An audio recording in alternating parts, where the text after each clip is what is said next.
fiction into fact. Sometimes kind of real architectural life interferes with intellectual architectural life. There is no such thing as architecture. Hello everyone, this is Vikram Prakash and you are listening to Architecture Talk. We are trying to have a series of conversations with architects and those interested in architecture, very broadly construed, about life and times and architectural thinking in the times of coronavirus. Today I'm talking to my friend Lydia Kallipoliti, who is an assistant professor at the Cooper Union in New York, who is a tremendous thinker, an outside-the-box thinker and designer, and who has recently published a piece in eFlux called Zoom In, Zoom Out, in which she's trying to articulate and evaluate the impact that quarantine, Zooming, and isolation has had on our lives and on our thinking about architecture.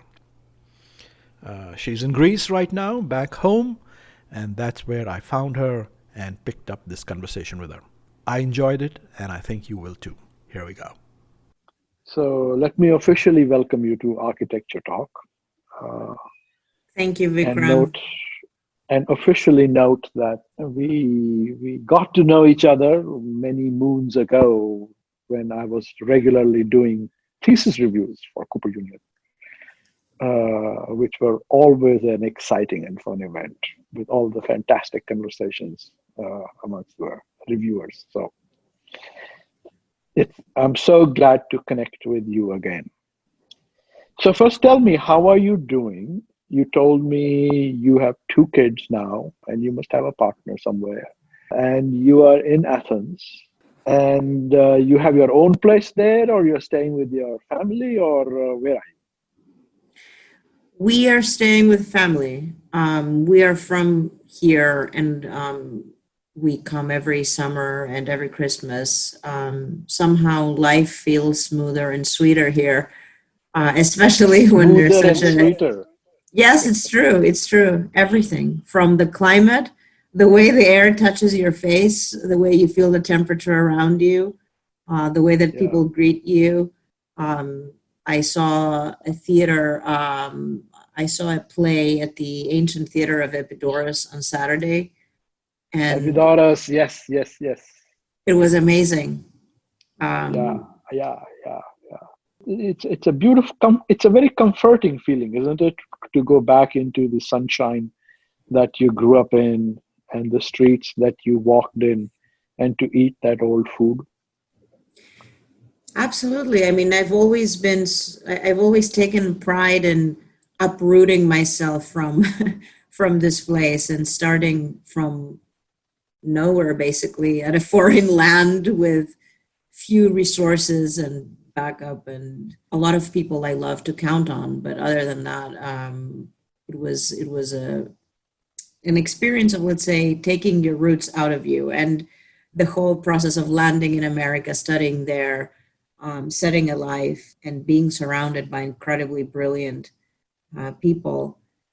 But here there are other things that provide all of this comfort, the psychological comfort, like a sphere of things. And it's amazing to be back during this time of uncertainty. Did you feel like going home because of COVID especially? Was that a strong feeling? It was. I mean, there are technical reasons and logistical reasons why we wanted to return too. It's not all the romanticization of returning to your roots and reading poetry and so forth. There were technical issues. I have help here with the children. The pandemic was extraordinarily brutal to the family structure. I mean, the stay at home, being at home, working 24 hours, 7 with 2 kids while running a daycare and a homeschool and cooking for a household and doing everything that a household needs to operate. It was excruciating and brutal. So that was definitely one reason. And it was in New York. It was also very volatile in terms of public health. It was very dangerous, and the whole situation felt we were at the brink. I felt that we were at the brink of civil war, but maybe we shouldn't say Really? that. But, Yeah. It really yes. felt that dangerous in New York to you. Yes, but rightfully so. I mean, the demonstrations and all of the uprisings against authority felt. We went to demonstrations with masks and everything as a family. But sometimes there's a situation around you, there's no word for it. I remember reading about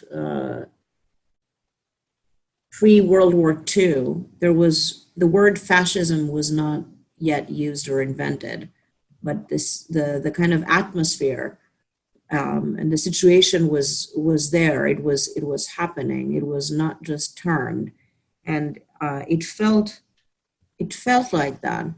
It does still. I'm not there, so I don't know, but it did feel like that quite in an intensive way. People say it's a little better right now, but the whole immigration situation with the students, the whole political structure, the division in the country, I was personally affected by all of these situations as a citizen, not just as a person. Right. In this time of turmoil and political uncertainty that, seems in part to be precipitated by the naked urgency of the times, right, has a couple of qualities which I really enjoyed reading in your eFlux article, Zoom In, Zoom Out, which is that they produce, see, on the one hand, there is a sort of a strange isolation, yeah, so being in a bottle kind of a condition you've talked about. But it's also a sense of strong connection to the blue marble that you also written about, yeah? That you suddenly realize that you belong to a planet and not to a nation, yeah? There's a sort of a questioning of national boundaries because of the pandemic. So it's a schizophrenic moment, right? I mean, it's sort of a multi-schizophrenic moment. You talked about hysteria in your piece, but there is sort of this isolation in a particular space, yet at the same time, there are demonstrations on the street. There's a sense of our planetary character, of a single people on a planet. And yet at the same time, as you're trying to leave New York, you've got to find those flights, you've got to do that immigration. And at the same time, there is a sort of undeniable sense of comfort, let's just say, that comes from roots, yeah?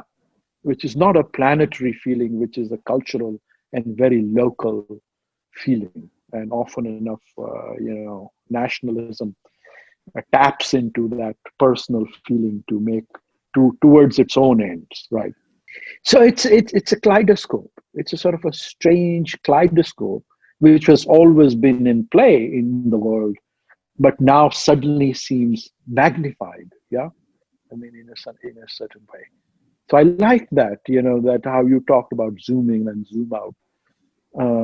About referring to Charles and Ray Ames' film, Powers of 10 a little bit. So what are your thoughts now that you're back in Athens on this sort of zooming in and zooming out? I'll start with the isolation question that you brought up first. And I'll be very casual in talking about it instead of analyzing the architecture of isolation. I was very interested in the topic of confinement, restraint, and the architecture of closed worlds before the pandemic. And that's the title of a book that I wrote 2 years ago. And a lot of people ask me in different interviews in the last 4 or 5 months or talks that, oh, this was a prediction. In no way was it a prediction. It was by all means a kind of pre-existing tendency that very uncannily surfaced during the pandemic. And I was very interested in the fact that before the pandemic, Beatrice Colomina, who was my PhD advisor, mentioned to me an article in the Financial Times that mentioned that a young generation of people spent 90% of their time working from their bed. And she also directed me to a book by Jonathan Crary, 24/7, on late capitalism and the ends of sleep. That's not the exact title, but 24/7 definitely is. And he was critiquing the culture of the nonstop workplace, of the erosion of boundaries between life and work. At the same time that Beatrice gave me these two references, I was very interested in a famous statistic by the EPA, the Environmental Protection Agency, referring to indoor air quality, because in a previous life I did a building science degree. And the report since 2018, but also since a decade, was saying that 90% of the time that we spend working and living is indoors in America, not everywhere in the world. Right. So there's definitely a kind of intensive and intentional move toward recreating a kind of indoor environment to restructure the world inside. If you think not only of the home, but also of large-scale infrastructural commercial environments that I was interested in these in my book, like the Eden Project in England that create large-scale botanical collections, or malls that have oceans and indoor skiing and all that, to contain inside different kinds of worlds. So staying inside is something that in a very strange way was something that was already happening. It wasn't new. It was like a pre-existing tendency that was normalized and naturalized during the pandemic, even mandated, one could say. So I was interested in the legacy, the archaeology, let's say, of this kind of movement to the indoors, to the inside, to the kind of construction of indoor environments and indoor worlds, and what that meant, and how the pandemic normalized and naturalized this kind of tendency. And at the same time, when the pandemic started, I was listening to, it wasn't a podcast, I think it was an interview, it could be a podcast, but by Slavoj Žižek. It was called Survival Guide to COVID-19 lockdown. Our dean at the Cooper Unit, Dara Tehrani, gave me this reference. And Žižek was basically saying, well, why am I so upset or frustrated or saddened by the fact that I need to be confined? When I was traveling, I was really enjoying being in my room instead of venturing to see other monuments outside. And it's the people that were already working from home that felt more eerily about this mandate. And he was talking about a double negation, the fact that you were mandated to do something that you were already doing, but there was no choice not to do otherwise. And I was very interested in this paradox and explaining the archaeology of confinement, environmental control, and the kind of naturalization of this process of being inside, where there's a very long history in the history of architecture, a long legacy of being in a bubble, of constructing the architecture of the bubble, the architecture of confinement. If we think from the kind of bubbles of Fry Otto, the environmental bubble of Rainer Banham, the dome over Manhattan by Fuller and Sadao, there's a very strong genealogy of these kinds of precedents.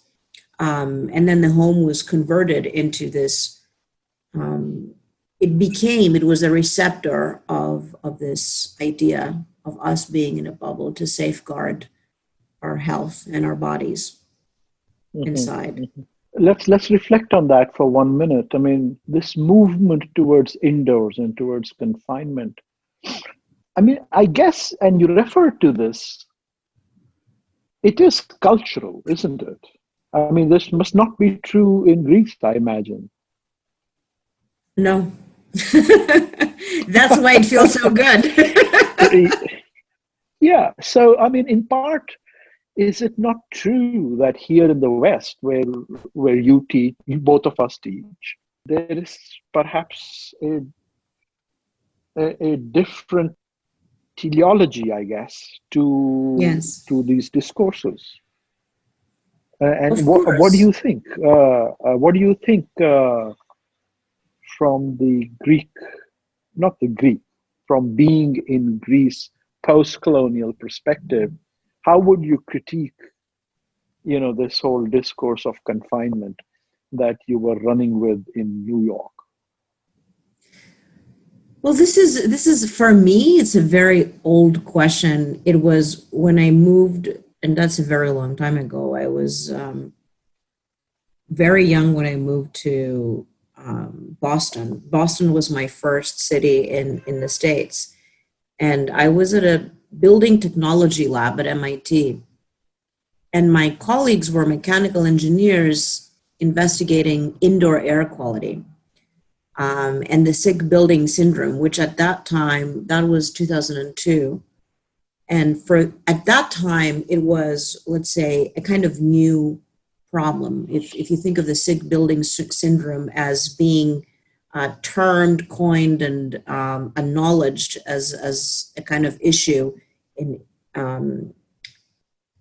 building science in the 1980s, late 1980s, mid 1990s, it was a fairly new problem that required a full investigation on mechanical ventilation equipment and the circulation and recirculation of air, the purification of air, the levels of oxygen and different kinds of constituents of the air we breathe relative to cognition, to the way that people operate as a workforce inside, and so forth. So it was a very new problem. And all of these questions were extraordinarily new and, let me say, tentatively exotic to me, coming from an environment where airflow, the kind of flow between inside and outside, the boundary of the wall was something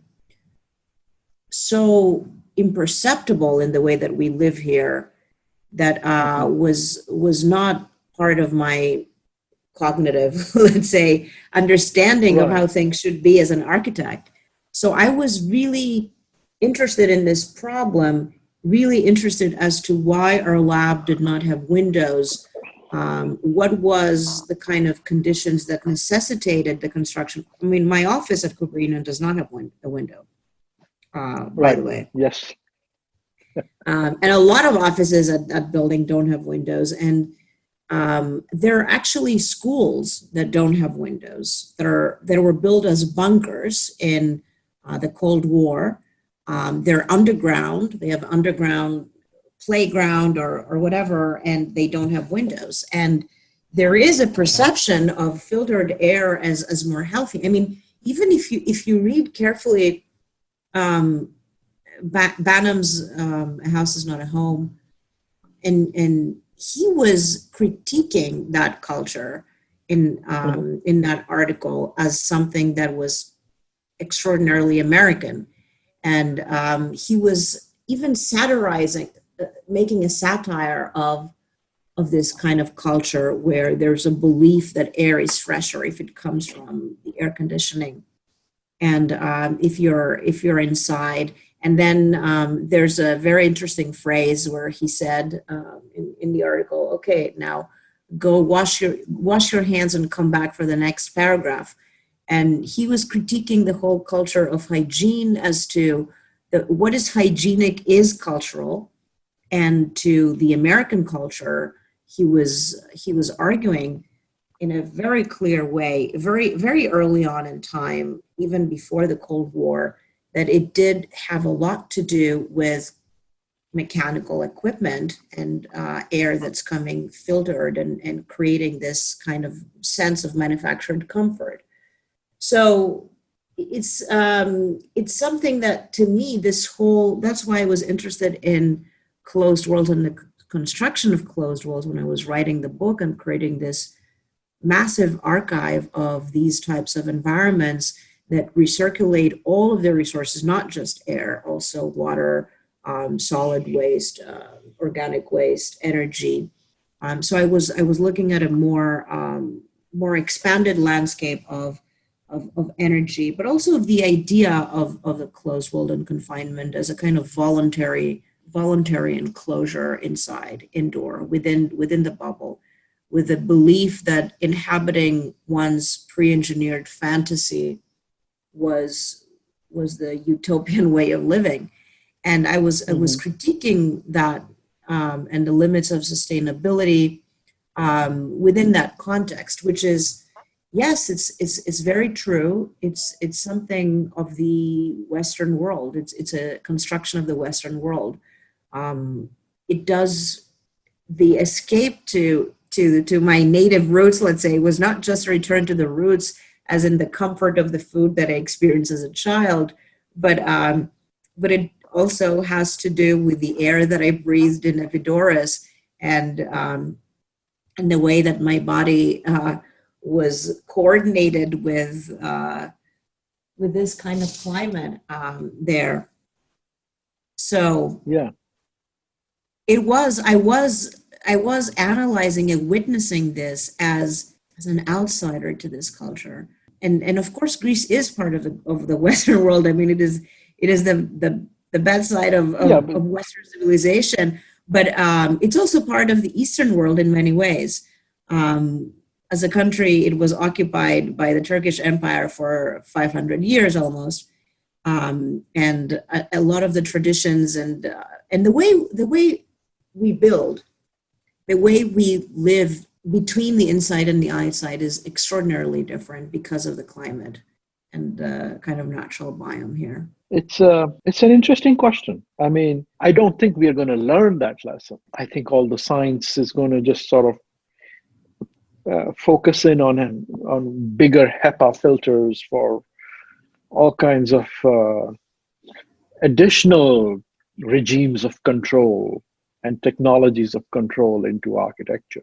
But it does produce a critique of what this is. And in your eFlux article, now we can zoom in and zoom out a little bit more. Mm-hmm. You say something very interesting. You say you try and connect this crisis to, the climate crisis. And you say, although there is no concrete evidence that directly links COVID-19 to the environmental degradation of natural habitats, and this is the next part that I really like, the privileged logic of unaffectedness. Logic of unaffectedness, the privileged logic of unaffectedness that has propped up such acts of ignorance is severely damaged. I mean, maybe it is severely damaged or maybe it's not. We don't need to argue about that. But I'm more interested, I am more interested in the privileged logic of unaffectedness, which connects these two phenomena. And it's this sort of fantastic denial, this in psychoanalytic terms, that powers it, right? it's the same denial we use to, for instance, deal with death. It's clearly all around and inevitable, but obviously it doesn't apply to me. And it also therefore applies to COVID, and also therefore applies to climate change. Do you have any further thoughts on this phrase? Did it just pop into your head, or have you theorized this? Well, I was reading when it did pop in, but not without context. I was reading Bruno Latour's book Down to Earth, and it was I think it was published in 2017, and he was trying to explain the time of willful ignorance, like how is it possible that people can argue that they don't read books and that that's acceptable or even desirable, starting from the Trump administration to climate change, and deny facts and the logic of denial of facts. And he was speaking of climate as a kind of the immaterial perception of climate that's due to deregulation, inequity, and the loss of sense of material phenomena, and that there's going to be a landing process at some point down to earth.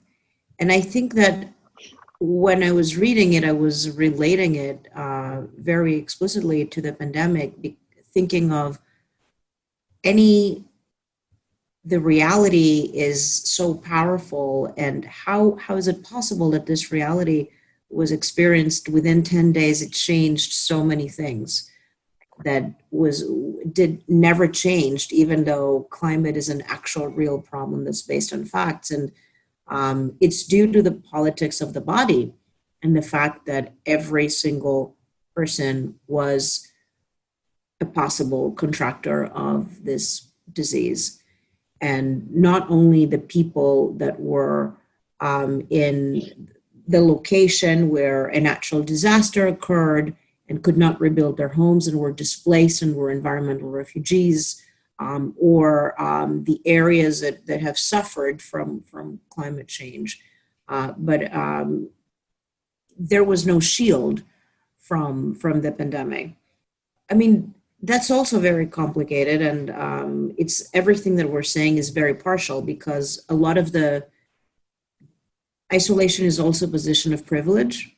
There were people who could not isolate in their homes, and they had to go work every day in factories that became hotbeds for contracting the disease, supermarkets, and so forth. And a lot of people that were in a kind of privileged situation fled the cities, and they went with their housing help in their country homes, and they were in a very, very different situation than the rest of the world. So there's always some privilege.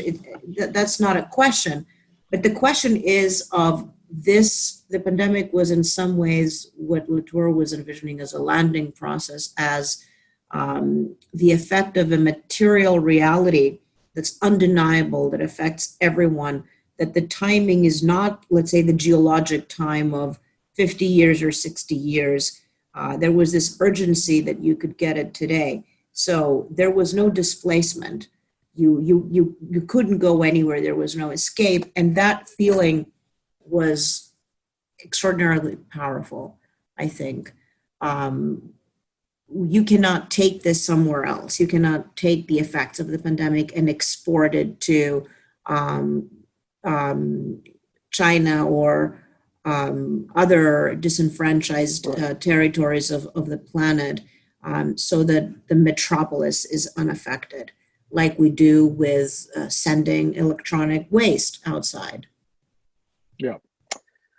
Yeah, I mean, I think in that sense, it's certainly coterminous or homological with the climate change. But the thing about the 1919 so-called Spanish flu is that, although it killed more people than World War I, most of the world learned about it 3 months ago because we forgot all about it. And because this is a singular event, once in 100 year or once in 50 years, it depends, or once in, depends on which history of epidemiological history you're reading. It affords, even promotes a sense of amnesia, right? That's how we travel through all injury to our body, in one sense, is by active amnesia. And I'm just trying to sort of connect and disconnect this sort of your privileged logic of unaffectedness with respect to climate change, and see if we can, what can we learn from this that we can then, in a sense, use to undo that logic of unaffectedness for climate, which is a longer lasting, potentially existential threat. I mean, it's a catastrophic threat. We might get through this crisis, this corona crisis, for better or for worse. But if we land, or perhaps we've already landed in a climate crisis, there's going to be no vaccine. One thing that is certain about this pandemic that was extraordinarily different from others' pandemic is the fact that the news traveled faster than any other moment in time. So the virus went viral is a phrase that a lot of people used. So instantly you were informed for everything that was happening in other regions of the world. And I think when I was writing about Zoom in, Zoom out, I was understanding the pandemic as a kind of mental journey. So if the Zooming, there was a moment where the powers of 10 it was a mental journey, but at the same time, it was really about the extension of men's capabilities outside certain regions of the earth, like going to outer space, reaching to the bathysphere in the sea, reaching inside through medical developments. So it symbolized or signaled an actual journey of man's accomplishments, like the supremacy of territorial conquering of other lands, which was very much at play in the 1960s. And I was also thinking of John McHale's diagram of vertical mobility, where it was a really large section going from the core of the Earth to the stratosphere. So that diagram and the powers of 10 were really recording the kind of dimensions, the spatial dimensions of expansion of our activity, of human activity, outside of this very, very small band that we regularly occupied. Today, this movement is mental, right? It goes through the way that news travel, through the way that we see podcasts and videos from everywhere in the world, through the way that communication networks are live, the way that people talk in these windows. So it's enabled by a kind of megastructure of communication technologies to provide this instant sphere of communication and our journeys in other ends of the world. So it's the most communicated pandemic in human history, not just the one that killed the most people. It's not about, we have a lot of there were COVID news, even design mediums like Design had a COVID-19 section, and everybody was informed. So I think that constant information to a certain degree fulfilled that need for instant. It was an instant kind of gratification that we knew what was going on, even though there was uncertainty. We were all able to access that level of information. Now that doesn't respond to the question of the unaffectedness, But it does respond to the question of, oh, why was it so different from, and the other thing that was extraordinarily different was the utter halting of mobility, which was just like cut in a very, very clear way. We cannot travel anymore unless we really, really have to. So the mobility was a very, very big, abrupt and brutal change for many, as a change of the condition in which we live and operate. We were all flying like mad people. I mean, I'm sure you did too, but it was nothing to take a trip and go to London for 3 days and come back. Yeah. And go to China for 4 days. And we overextended our bodily capabilities by doing that. We put ourselves in this impossible situation, and all of a sudden that was completely out of the question, out of the picture. Yes. Yeah, that was one of the best things about the virus was all my conferences, all my lectures, everything got canceled, and I didn't have to get on a bloody airplane. I had like 5 trips planned, 2 of those international within the next 3-4 months, and everything got canceled, and I couldn't be happier. I like that too, actually. My husband was very happy because I was always off to somewhere traveling. There was a suitcase in the house ready for me to go somewhere every couple of weeks, and it was a big relief not to do that, I have to say. Okay, so as we move towards the end over here, I'm very curious about the way you ended that piece. Yes, you say we need to open our eyes to the bubble inside which we voluntarily contain ourselves, and develop. And this is the interesting one, and develop an erotic yet resistant relationship with it. Well, all erotic relationships have a certain form of resistance, no? Yeah. I hope they do. So I'm very interested in that, how you are transferring that nature of all erotic relationships to our new way of engaging the bubble inside the voluntary that we contain ourselves in. How are you doing that in this room that you are sitting in Greece right now? I just turned the AC off. There you are. Is that erotic resistance? No, I don't think so. I don't think that I manifest my my last paragraph in any way or form.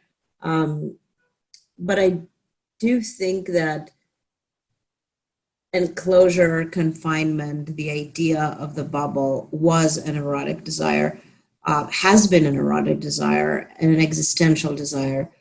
And if you think of, in my dissertation, I read about so many utopian houses of the post-World War II that were all about creating what we now call a virtual environment, that they have the perfect climatic control, environmental control inside, that the house can become the kind of shrinking of the world within confined boundaries, and contain the nuclear family in a way that reflects a pre-engineered fantasy of each individual, right? And it reflected the construction of the culture of modern individualism. Yeah.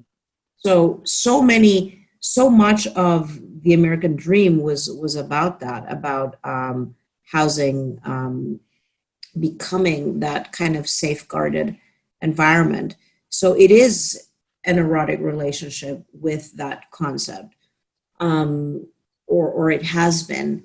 And also confinement, containment, what Jesus was talking about, like being in a hotel room that offers these pleasures for one person. That's something we did seek and seek after, all of us. Yeah. I have conversations with my colleagues, and we say, oh, we miss when we travel to this unknown city and we go to this nice hotel and it's a very nice room, and all of these things that the room has, and so forth. Heterotopias, yeah. Yes, resistance is not, I guess, not fully believing in that is life, that can become the world, and that the world is a much more multidimensional, complex, and open world than the confinement of the bubble. And how you can do both, I think by moving from one to the other and back to to your voluntary imprisonment and back out it. I don't have a concrete answer for that, but I think that reaching these boundaries is quite important as a form of resistance and understanding forms of openness. It's been such a pleasure talking to you, Lydia. As always, thank you so very much for being on this podcast with me. Thank you for listening to Architecture Talk. This is your producer, Amelia Jarvinen. We hope you enjoyed the conversation, and if you did, please subscribe and rate us on iTunes or Spotify. We would also love to hear from you if you have any suggestions on new topics or guests. You can always reach out to us on our website, Facebook, or Instagram. Thanks again, and until next time, this is Architecture Talk.